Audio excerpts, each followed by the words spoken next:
Kasih karunia dan damai sejahtera dari Allah Bapa kita dan dari anaknya Tuhan Yesus Kristus menyertai kamu sekalian.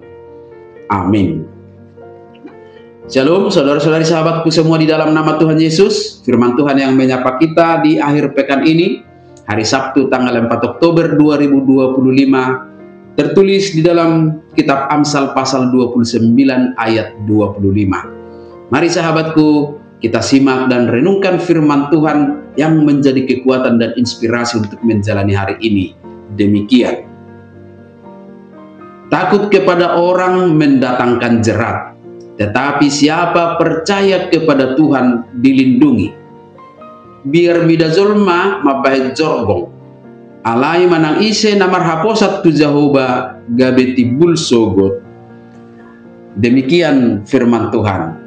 Sahabat renungan harian, saudara-saudariku di dalam nama Tuhan Yesus, jerat dalam Kamus Bahasa Indonesia diartikan sebagai tali yang ujungnya disimpul membuat lubang yang dapat disempitkan atau dilonggarkan. Biasanya ini dipakai untuk menangkap binatang buruan. Apabila ada binatang yang masuk jerat atau masuk perangkap, akan membuatnya kehilangan kebebasan, dan jika berusaha melepaskannya dengan meronta-ronta, akan membuat simpul ikatan itu semakin kuat yang membuatnya bisa sampai kehilangan hidup.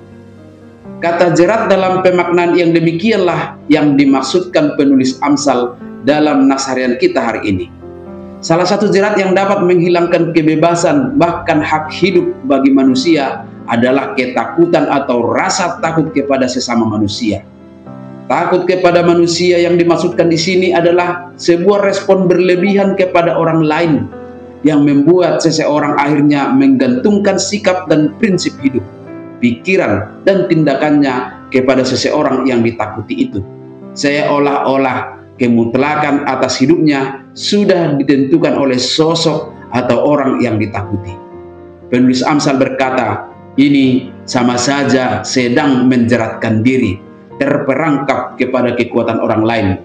Padahal orang lain itu sama saja dengan kita, memiliki keterbatasan dan kelemahan. Lebih dari itu, takut kepada orang dapat kita maknai sebagai ketergantungan kepada hal-hal duniawi yang membuat kita harus menggadaikan harga diri dan integritas hidup kita. Maka kita diingatkan supaya tidak menggantungkan sikap dan prinsip hidup kepada manusia, karena itu adalah jerat yang akan menyebabkan kita kehilangan hidup. Sebaliknya, firman Tuhan mengajak kita untuk percaya kepada Tuhan supaya selamat. Tetapi siapa percaya kepada Tuhan dilindungi. Percaya kepada Tuhan dalam hal ini bersinggungan dengan idealisme atau prinsip hidup kita, supaya ketergantungan hidup kita sepenuhnya hanya kepada Tuhan saja. Sebab Tuhanlah jaminan hidup sempurna yang tidak akan pernah memiutangi manusia atas segala kebaikan dan kemurahannya. Disinilah kita dengan leluasa dan sukacita menempatkan ketaatan dan kesetiaan kita kepada Tuhan di atas segala-galanya. Secara praktis, inilah yang membuat kita dilindungi dari kehancuran batin yang ditimbulkan oleh ketakutan yang salah tempat.